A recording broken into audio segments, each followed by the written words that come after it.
स्वागत है आप सभी का। आपके साथ मैं हूं स्वप्निल। बड़ी खबर, महिला से बीच सड़क लूट की वारदात को अंजाम दिया गया।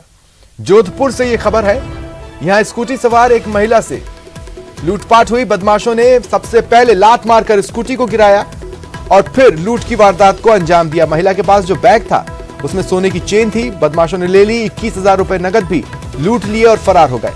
वहां लगे एक कैमरे में तस्वीरें कैद हुई है जिसमें सीसीटीवी में बाइक सवार दो बदमाश नजर आ रहे हैं। पुलिस इन फुटेजेस के आधार पर जांच आगे बढ़ा रही है। पुलिस ने आश्वासन दिया है कि जल्द ही बदमाश सलाखों के पीछे होंगे।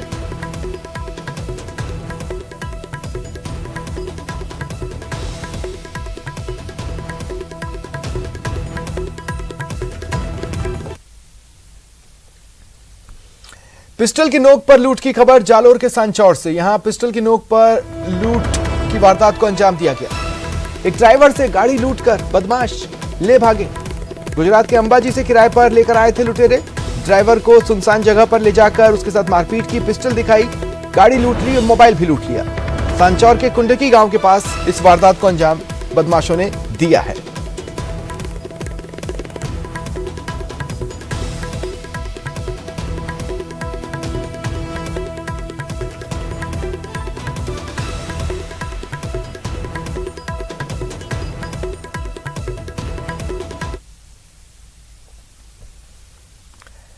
बिजली कटौती की समस्या से जूझ रहे लोगों के लिए खुशखबरी है।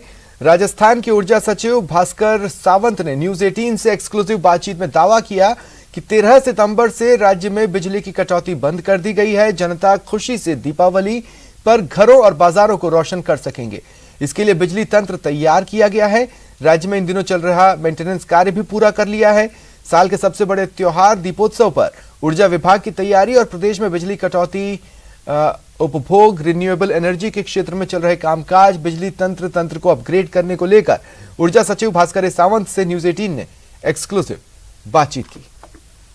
राजस्थान में त्योहारी सीजन शुरू हो चुका है। लोगों के मन में सवाल है कि क्या कोयले के संकट के चलते हो सकता है बिजली की कमी हो जाए और अंधेरा हो जाए। इस तरह के तमाम जनहित के सवालों के जवाब लेने के लिए हमारे साथ में इस वक्त मौजूद है राजस्थान के ऊर्जा सचिव भास्कर सावंत साहब। सावंत सर, लोगों के मन में सवाल उठ रहा है बार बार कि 2 दिन का कोयला बचा है, 5 दिन का कोयला बचा है, 10 दिन का कोयला बचा है। क्या कोई बिजली संकट राजस्थान में आपको नजर आता है? त्योहारी सीजन में जनता को कोई समस्या होने जा रही है? मैं ये स्पष्ट करना चाहूँगा कि बार बार ये शब्द यूज़ किया जाता है कोयले का संकट। इसको ये उचित नहीं मैं मानता। कोयले की चुनौती कह सकते हैं, कम स्टॉक होना चुनौती है, लेकिन ये संकट नहीं कह सकते क्योंकि जैसे भी है जितना कोयला हम कंज्यूम कर रहे हैं उतना कोयला यहाँ उत्पादन निगम के प्रयासों से और भारत सरकार के CIL के मदद से उतना कोयला हम ले रहे हैं। इसलिए एक चुनौती निश्चित है और मैं इसको संकट नहीं मानता। और त्योहारी सीज़न में हम बिजली की उपलब्धता निश्चित रूप से उसको सुनिश्चित करेंगे। और ये भी मैं कहना चाहूँगा कि 13 सितंबर के बाद यदाकदा कटौती करने की स्थिति आई होगी, अन्यथा 13 सितंबर के बाद कटौती लगभग नगण्य है राज्य में। और त्योहारी सीज़न के दौरान भी विद्युत वितरण निगमों की पूरी टीम जो है पूरा प्रयास करके और उत्पादन निगम की टीमें पूरा प्रयास करके ये सुनिश्चित करेगी कि इस सीज़न में कहीं बिजली की कमी नहीं रहेगी।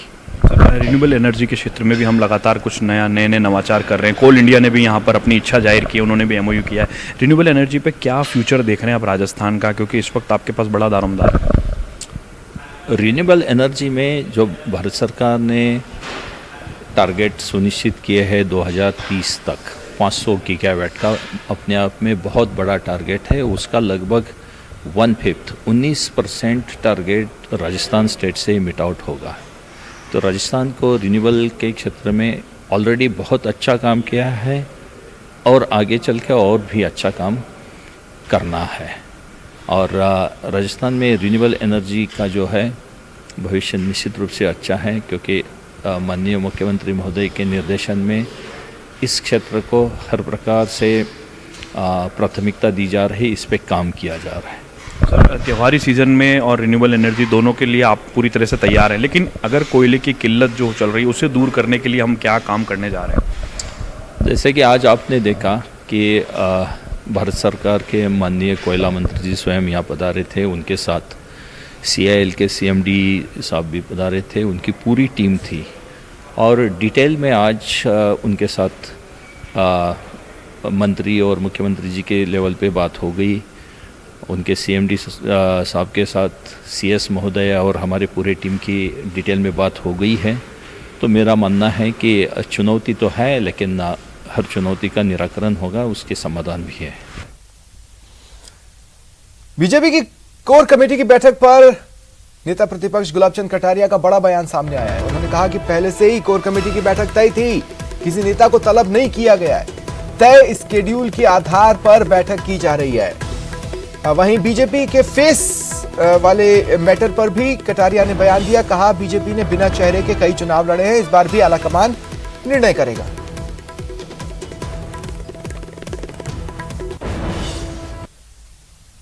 जैसा कि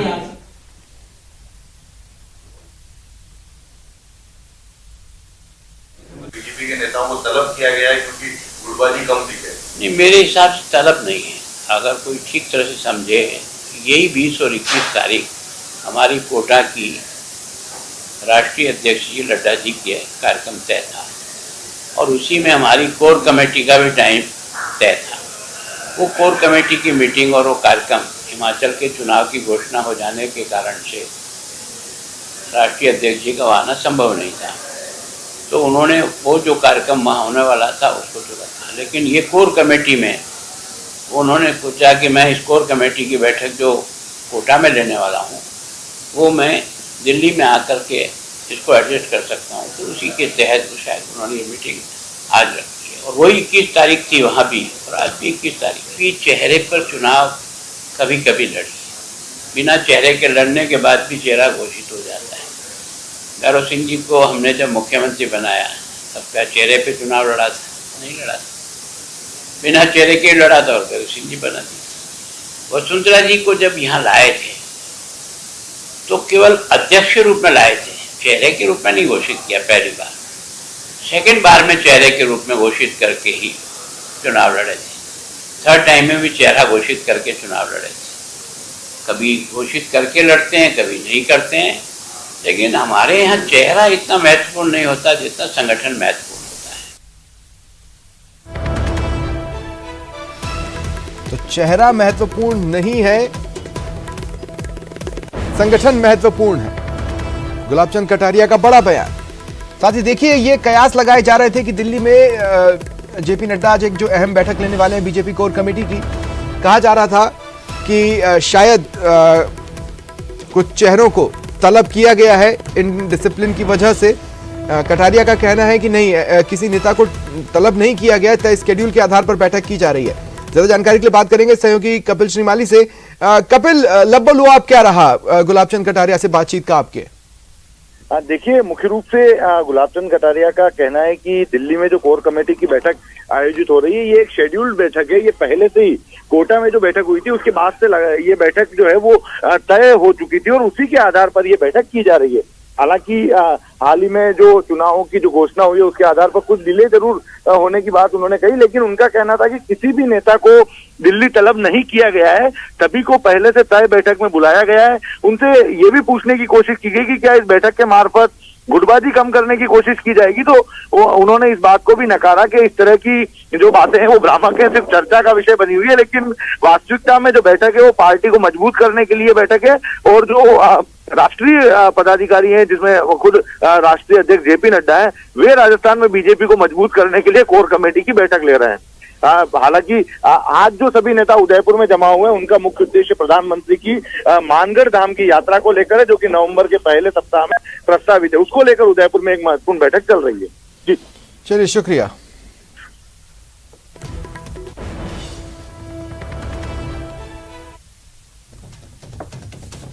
विदेशी मुद्रा का जखीरा पकड़ा गया है। खबर जयपुर से। जयपुर एयरपोर्ट पर कस्टम ने इस बड़ी कामयाबी को हासिल किया, ये बड़ी कार्रवाई की है। कस्टम ने विदेशी मुद्रा का जखीरा पकड़ा है। 22,500 रियाल, 7,000 डॉलर, 900 दिरहम बरामद हुए हैं। साथ ही जयपुर से दुबई जा रहे 3 यात्रियों से ये विदेशी मुद्रा मिली है। इन्होंने इसके संबंध में कोई पूर्व सूचना नहीं दी थी, न ही इनके पास जरूरी डॉक्यूमेंट्स थे इस राशि से जुड़े हुए। ऐसे में निर्धारित मापदंड से ज्यादा होने के चलते कस्टम से इन्हें क्लियरेंस नहीं मिली।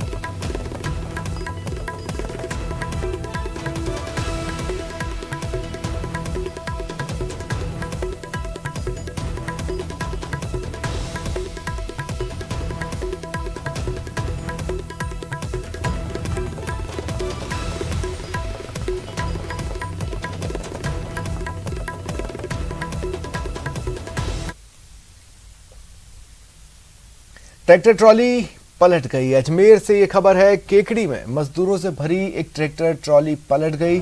ट्रॉली में बैठे मजदूर पानी से भरे गड्ढे में जा गिरे। आधा दर्जन मजदूरों के हताहत होने की सूचना है। एम्बुलेंस मौके के लिए रवाना कर दी गई। घायलों को अस्पताल ले जाया जा रहा है। केकड़ी के कादेड़ा रोड पर यह घटनाक्रम सामने आया है।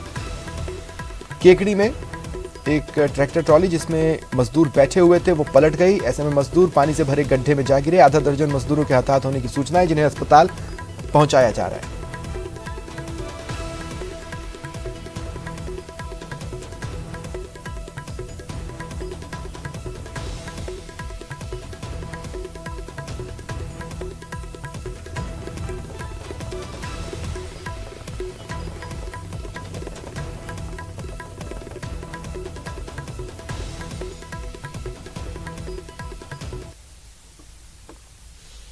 और देखिए, उत्तराखंड से कुछ लाइव तस्वीरें मिल रही हैं जो आप तक पहुंचाते हैं।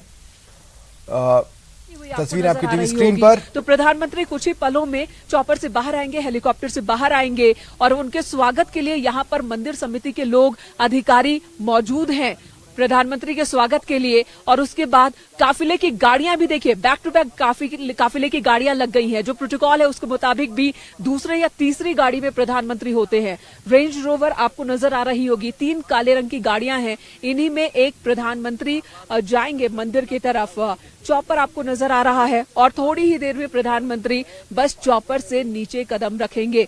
न्यूज 18 के दर्शक सीधी तस्वीरें इस वक्त देख पा रहे होंगे अपने सबसे पसंदीदा टीवी चैनल पर। प्रधानमंत्री के बद्रीनाथ धाम के दौरे की ये तस्वीर, एक एक जानकारी और उनके इस विजिट के मायने, तमाम ये जानकारी न्यूज 18 के दर्शकों के सामने हम रखने की कोशिश कर रहे हैं। मेगा कवरेज के जरिए हमारी ये कोशिश इस वक्त है। चॉपर लैंड कर चुका है कुछ ही पलों में। देखिए जरा, कुछ ही पलों में हलचल एक बढ़ती हुई दिख रही है। जो लोग स्वागत के लिए आए हैं वो चॉपर की तरफ बढ़ते हुए दिख रहे हैं। और अब प्रधानमंत्री बस बद्रीनाथ धाम नारायण के दर्शन के लिए यहां से काफिले में सवार होकर जाएंगे। जो गाड़ियां हैं वो गाड़ियां भी लग चुकी हैं काफिले की और इन्हीं में किसी एक गाड़ी में सवार होंगे प्रधानमंत्री नरेंद्र मोदी। तस्वीरें आपको भी और दर्शकों को भी साफ साफ वहां से नजर आ रही होंगी। यहां से हालांकि दूरी थोड़ी ज्यादा है, जो सेना का हेलीपैड बनाया गया है और हम जहां पर मौजूद हैं, सिक्योरिटी प्रोटोकॉल्स की वजह से ये डिस्टेंस मेंटेन करना भी जरूरी होता है। तस्वीरें हम आपको दिखा रहे हैं काफिले से। देखिए चॉपर में मूवमेंट थोड़ी देर में चॉपर में मूवमेंट भी आपको नजर आएगी। तो फिलहाल वहां जो लोग मौजूद हैं उनके बीच हलचल दिख रही है।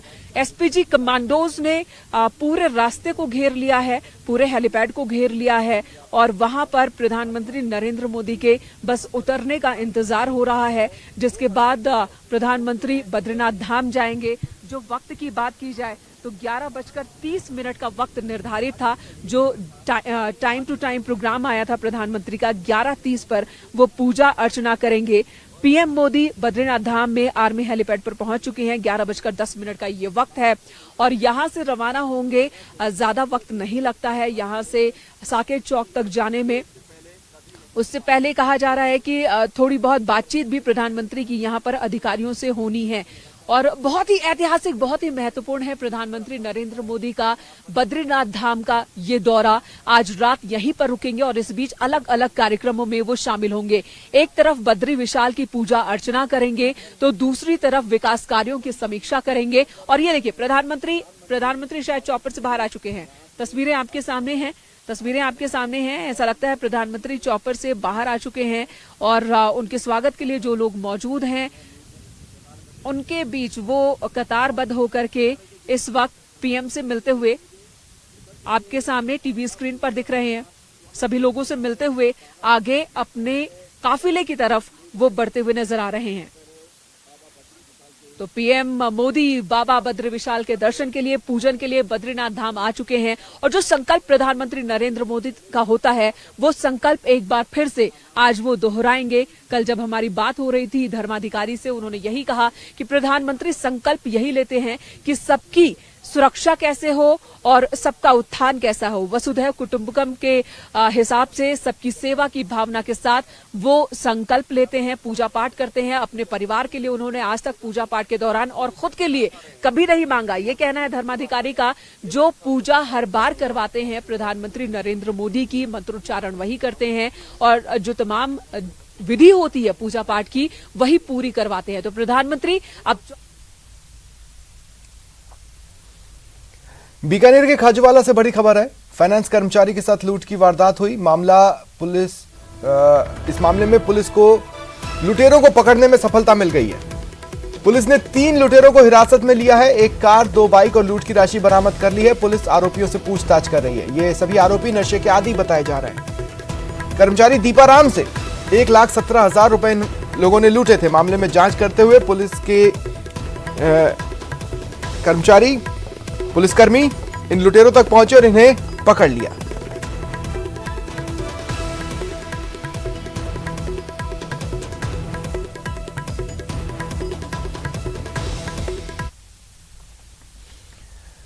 बड़ी खबर मिल रही है 3 स्कूली बच्चों के लापता होने के मामले में। ये बड़ा अपडेट है, बड़ी खबर है इस वक्त की। पुलिस को बड़ी सफलता मिली है। कोटपुतली से ये तीनों बच्चे लापता हुए थे, ये कोटा में मिल गए हैं। नयापुरा पुलिस ने तीनों बच्चों को दस्तयाब कर लिया है। कोटपुतली पुलिस की टीम कोटा पहुंच चुकी है। शाम तक बच्चों को लेकर कोटपुतली लौट आएगी। पुलिस और परिजनों ने राहत की सांस ली है। बुधवार शाम को ये 3 बच्चे लापता हुए थे। परिजन बेहद घबराए हुए थे। पुलिस को इन्फॉर्म किया गया। पुलिस के भी हाथ पांव फूल गए जैसे ही ये जानकारी मिली। तुरंत आनंद फानन में जांच शुरू की गई, टीमें बनाई गई और जांच आगे बढ़ाते हुए पुलिस आखिरकार इन बच्चों तक पहुंच गई।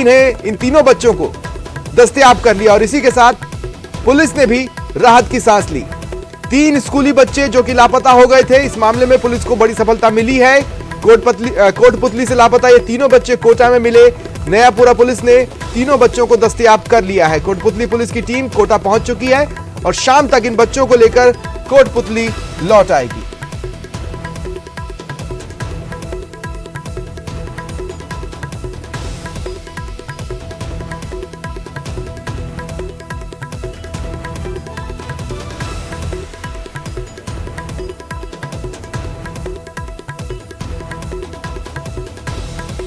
ये बड़ी खबर आपको बता रहे हैं।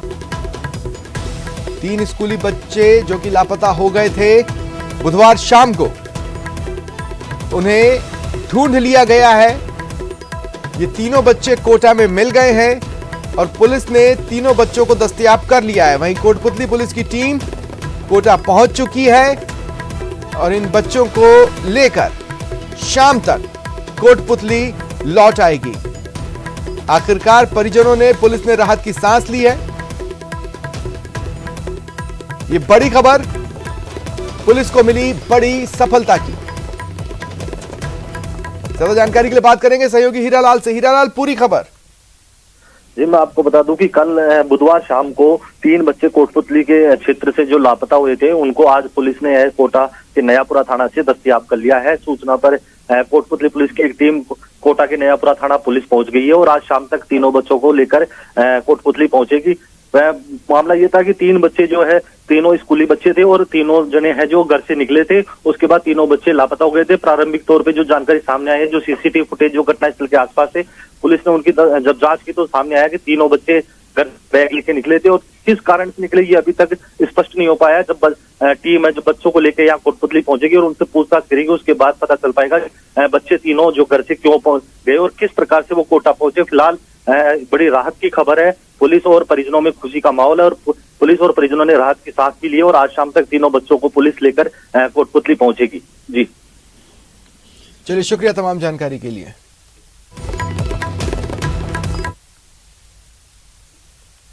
उधार नहीं देने पर हत्या कर दी गई। हनुमानगढ़ में उधार नहीं देने पर एक दुकानदार को बदमाशों ने मार डाला। संगरिया में धारदार हथियार से देवीलाल की हत्या कर दी गई। दुकानदार का भाई और भतीजा जो बीच बचाव के लिए बीच में आए थे, वो भी हमले में घायल हुए हैं। दोनों को जिला चिकित्सालय में भर्ती करवाया गया है, जहां उनका उपचार चल रहा है। कोर्ट रोड संगरिया में 3-4 लोगों ने यह हमला किया, जिन पर आरोप लग रहे हैं।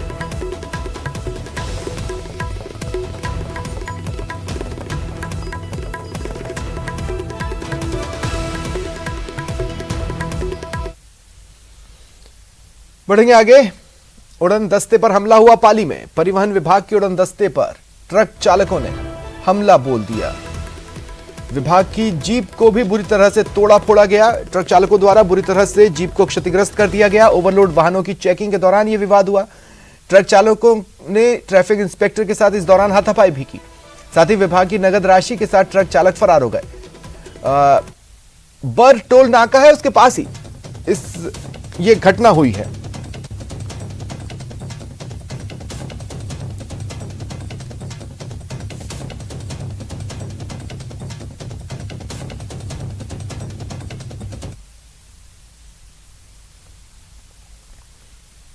चलिए बढ़ेंगे आगे। जेईएन से चेन स्नैचिंग हुई। जयपुर में जलदाय विभाग की जेईएन से बदमाशों ने चेन स्नैचिंग की वारदात को अंजाम दिया। उनके गले से मंगलसूत्र तोड़कर बदमाश फरार हो गए। बदमाश संख्या में 2 थे, बाइक पर सवार होकर आए और वारदात को अंजाम दिया। पुलिस मामले की जांच में जुट गई है।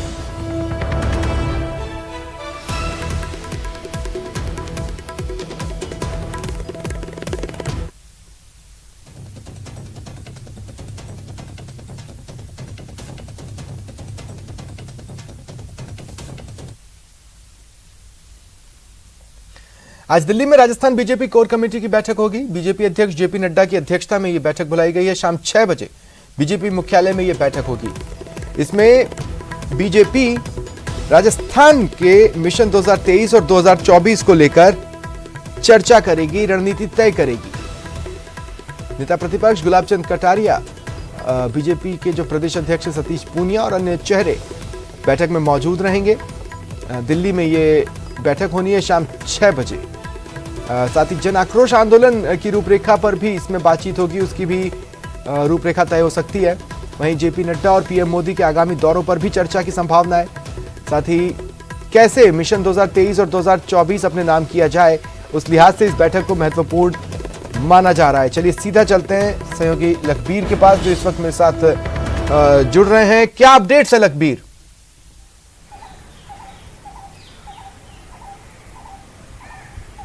सुन पा रहे हैं मुझे Lakhbir? Swapnil, Bharatiya Janata party Rajasthan core group की बैठक आज दिल्ली में राष्ट्रीय अध्यक्ष जी, आवाज मिल रही है? जी जारी रखें।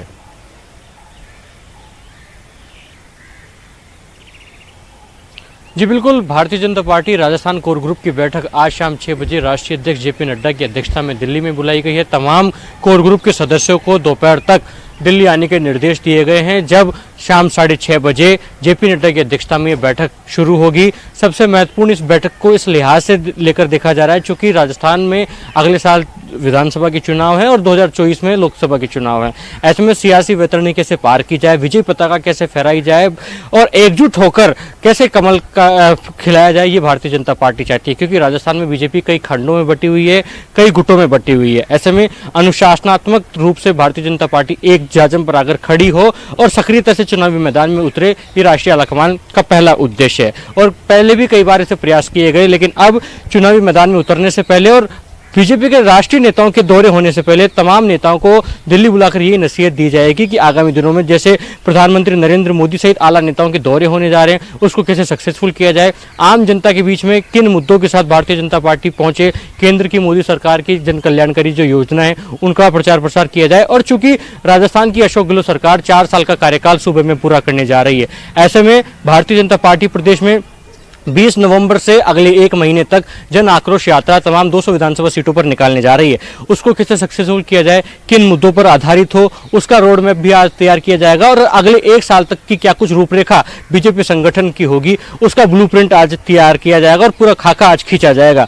सबसे महत्वपूर्ण इसलिए भी हो जाता है क्योंकि 1 नवंबर को प्रधानमंत्री नरेंद्र मोदी मानगढ़ धाम जाएंगे। मानगढ़ बांसवाड़ा जिले में आता है। मानगढ़ जो पहाड़ी है वो 3 राज्यों से कनेक्ट होती है, मध्य प्रदेश, राजस्थान और गुजरात। तीनों राज्यों में आगामी दिनों में चुनाव होने जा रहे हैं। ऐसे में वहां की आदिवासी मतदाताओं को साधना भारतीय जनता पार्टी प्रधानमंत्री नरेंद्र मोदी की जनसभा से चाहती है कि तीनों राज्यों में कैसे बीजेपी के जो पक्ष में आदिवासी मतदाता आए। ऐसे में राष्ट्रीय नेतृत्व स्थानीय इकाई को 2 टूक निर्देश देने जा रहा है कि इस जो रैली है उसको सक्सेसफुल किया जाए ताकि आगामी दिनों में जो और कार्यक्रम। तमाम जानकारी के लिए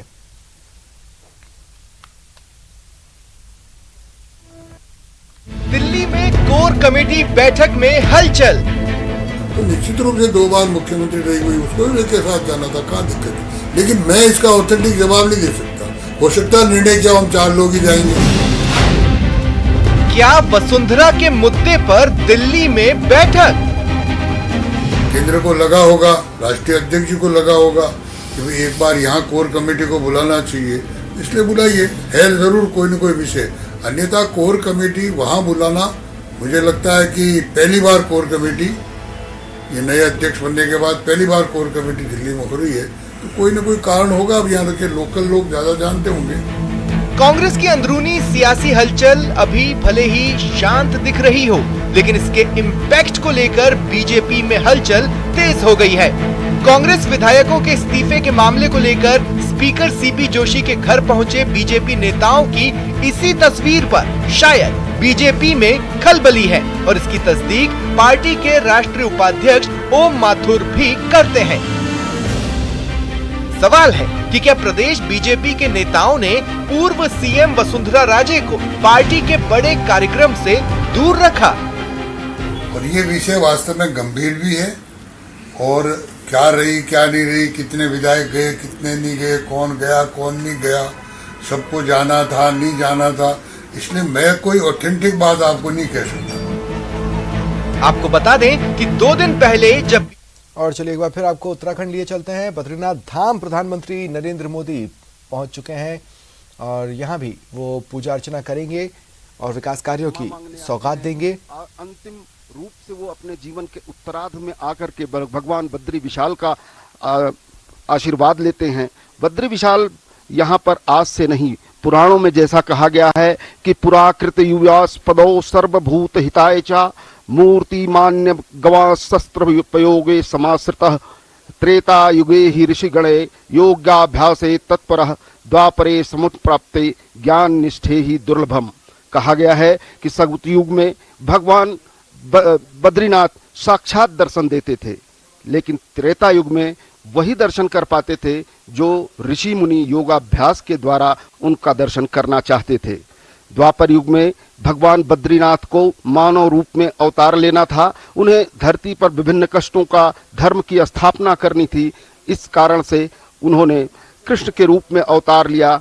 इस वक्त आप अपने टीवी स्क्रीन पर देख रहे हैं कि प्रधानमंत्री इस बद्रीनाथ धाम के तमाम सारे उन स्थानों का अवलोकन कर रहे हैं जो लगातार यहाँ पर बद्रीनाथ धाम में उत्तराखंड की सरकार और केंद्रीय सरकार तमाम श्रद्धालुओं के लिए सुविधाएं पैदा कर रही है। तमाम सारे प्रोजेक्ट नए चलाए जा रहे हैं जिससे आने वालों का आकर्षण भी बढ़े और उसके साथ ही वो यहाँ पर अधिक सुखपूर्वक अपनी यात्रा को निर्विघ्न संपन्न कर सके।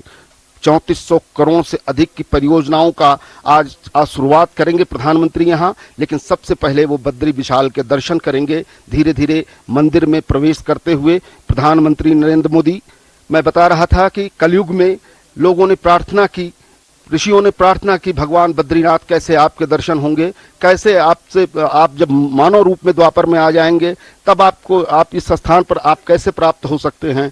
उन्होंने कहा कि शालिग्राम के रूप में मैं यहाँ पर उपस्थित रहूंगा और द्वापर से लेकर कलयुग तक आज तक शालिग्राम के रूप में भगवान की आज आराधना होती है। लोग आते हैं, देखते हैं। यहाँ पर बड़ी तादाद में लोग अपने छतों से प्रधानमंत्री नरेंद्र मोदी को का स्वागत करते हुए, निश्चित रूप से अतुलनीय है यह दृश्य, अलौकिक है यह दृश्य, क्योंकि प्रकृति के सुरम्य गोद में जिस तरह से प्रधानमंत्री पूरे राष्ट्र के नायक के तौर पर यहाँ पर उपस्थित हैं, निश्चित रूप से वो पूरे देश का उन सनातनी आध्यात्मिक चेतना के समस्त मानने वालों का प्रतिनिधित्व कर रहे हैं। और साथ ही बद्री विशाल से यह भी उनकी प्रार्थना होगी कि तमाम सारे लोगों के दुख कष्ट वो कम हो, मानव अपने जीवन को और सहज बना सके। आपकी कृपा देश के उन 122 करोड़ लोगों पर हमेशा बनी रहे। प्रधानमंत्री नरेंद्र मोदी अभी थोड़ी देर में मंदिर के भीतर प्रवेश करेंगे और प्रवेश करने के बाद यहाँ पर वो पूजा अर्चन करेंगे। कहा गया है कि ततोहम यति रूपेणम तीर्थानार्दम संगकात उद्दत्त स्वाभिमस्सी हरिलोकाम हितैक्षया यस्य दर्शन मांत्रेण पातकी महान्यापी विलयन्ते क्षणदेव सिंह दृष्टा मृगायु। पातकी व्यक्ति भी यहाँ दर्शन से मुक्ति पाता है और यही कामना लेकर के पूरब से लेकर पश्चिम तक, उत्तर से लेकर दक्षिण तक जो 4 धाम सनातन धर्म बनाए गए उसका प्रतिनिधित्व करता है और यहाँ आकर के लोग अपने पापों से मुक्ति की प्रार्थना भगवान से करते हैं। भगवान विष्णु की यहाँ आराधना की जाती है, विष्णु जी के अंश के रूप में माना जाता है। ये 2 पर्वत श्रृंखलाएं जहाँ पर ये उपस्थित है, एक को नर माना जाता है, एक को नारायण के रूप में जाना जाता है।